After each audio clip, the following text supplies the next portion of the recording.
Iran നേതാവ് അലി അക്ബർ വിലായത്തി ഇന്ന് പറഞ്ഞിരിക്കുന്നത്, രണ്ടാം ലോക മഹായുദ്ധത്തിന് ശേഷം അമേരിക്കയെ പരാജയപ്പെടുത്തിയ ചരിത്രത്തിലെ ആദ്യ രാഷ്ട്രമാണ് ഇറാൻ എന്നാണ്. മാത്രമല്ല, ഇന്ന് ഇറാന്റെ പാർലമെന്റ് സ്പീക്കർ അലി ബാക്കിർ കാലിബാഫ് പറഞ്ഞിരിക്കുന്നത്, ലാ ബദീല അൻ ഖബൂലി ഹുഖൂഖി ശഅബിൽ ഇറാനി, ഇറാനികളുടെ അവകാശം നിഷേധിക്കുക, ആ അവകാശങ്ങൾക്ക് പകരം വെക്കാൻ മറ്റൊന്നുമില്ല. ഈ ചർച്ചകളിൽ 14 പോയിന്റുകൾ ഇറാൻ മുന്നോട്ട് വെച്ചിട്ടുണ്ട്. ഇതിന് പകരം വെക്കാൻ മറ്റൊന്നുമില്ല. ഈ കമാ വറദത്ത് ഫിൽ മുഖ്തറഹി ദിൻ നിഖാത്തിൽ 14 14 കാര്യങ്ങൾ അടങ്ങിയ പോയിന്റുകൾ അടങ്ങിയ ഇറാന്റെ നിർദ്ദേശങ്ങൾ, ഇതിന് പകരം വെക്കാൻ മറ്റൊന്നുമില്ല.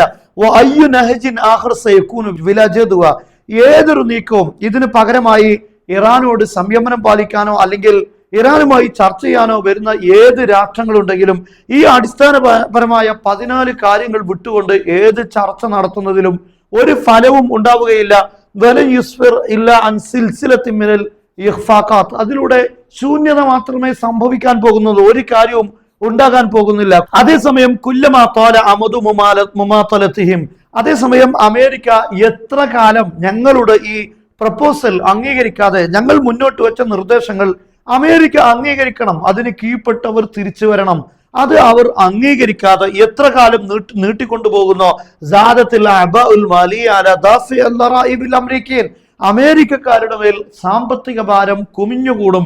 കാരണം ഞങ്ങൾക്ക് നേരെ ഉപരോധം ഏർപ്പെടുത്താൻ വേണ്ടി മിഡിൽ ഈസ്റ്റിലെല്ലാം സൈനിക വിന്യാസം നടത്തി കപ്പലുകളെല്ലാം വിന്യസിച്ചുകൊണ്ട് യുദ്ധവിമാനങ്ങൾ വിന്യസിപ്പിക്കുന്നതിലൂടെ കോടിക്കണക്കിന് ഡോളറുകളാണ് ഈ അമേരിക്ക ചെലവഴിക്കുന്നത്. ഈ ചെലവുകളെല്ലാം വഹിക്കേണ്ടി വരുന്നത് അമേരിക്കയിലെ നികുതി നൽകുന്ന സാധാരണക്കാരായ ആളുകളാണ്.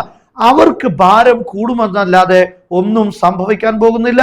ഇറാന്റെ ഭാഗത്ത് ഒരു വിട്ടുവീഴ്ചക്കും തയ്യാറല്ല എന്നാണ് ഇപ്പോൾ ഖാലിബാഫ് പറഞ്ഞിരിക്കുന്നത്. മാത്രമല്ല, അദ്ദേഹം പറഞ്ഞിരിക്കുന്നത്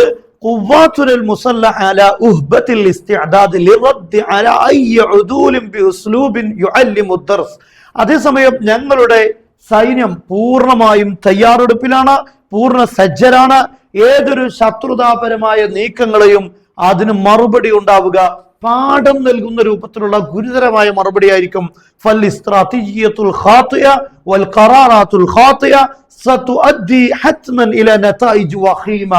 ഏതെങ്കിലും ഉചിതമല്ലാത്ത തെറ്റായ തീരുമാനങ്ങൾ അമേരിക്ക എടുത്താൽ, തെറ്റായ ഏതെങ്കിലും തന്ത്രപരമായ നീക്കമെടുക്കാൻ അമേരിക്ക ശ്രമിച്ചു കഴിഞ്ഞാൽ അതിന് ഗുരുതരമായ പ്രത്യാഘാതങ്ങൾ ഉണ്ടാക്കും. അതെല്ലാം ഞങ്ങളുടെ തിരിച്ചടി അങ്ങനെ ആയിരിക്കുമെന്നത് ലോകം ഇപ്പോൾ മനസ്സിലാക്കിയ കാര്യമാണ്. ഞങ്ങൾ എല്ലാ ഓപ്ഷനും തെരഞ്ഞെടുക്കാൻ റെഡിയാണ്, ഞങ്ങളുടെ സൈന്യം പൂർണ്ണ സജ്ജരാണ് എന്നാണ് ഇപ്പോൾ ഇറാൻ പറഞ്ഞിരിക്കുന്നത്. അതേസമയത്ത് അമേരിക്കൻ ട്രംപ് ഇപ്പോൾ കുടുങ്ങിക്കിടക്കുകയാണ്. കാരണം ചർച്ചകളിലൂടെ ഒന്നും പരിഹരിക്കാൻ പറ്റാത്ത വിധം ഇറാൻ ഇപ്പോൾ യുദ്ധമല്ലാത്ത ഒരു ഓപ്ഷനും നൽകാതെ ഡൊണാൾഡ് ട്രംപിന് തളച്ചിട്ടിരിക്കുകയാണ്. യുദ്ധം എന്നത് ഡൊണാൾഡ് ട്രംപ് ആഗ്രഹിക്കുന്നില്ല. എന്നാൽ അതല്ലാത്ത എല്ലാ ഓപ്ഷനും ഇപ്പോൾ ഇറാൻ ട്രംപിന് മുന്നിൽ അടച്ചിട്ടിരിക്കുകയാണ്. യുദ്ധം തന്നെ തെരഞ്ഞെടുക്കേണ്ട സാഹചര്യത്തിലേക്ക് എത്തിച്ചിരിക്കുകയാണ്. ട്രംപ് അക്ഷരാർത്ഥത്തിൽ ഈ യുദ്ധം ആരംഭിച്ച് കുടുങ്ങിക്കിടക്കുന്ന അവസ്ഥയിലാണ് ഉള്ളത്.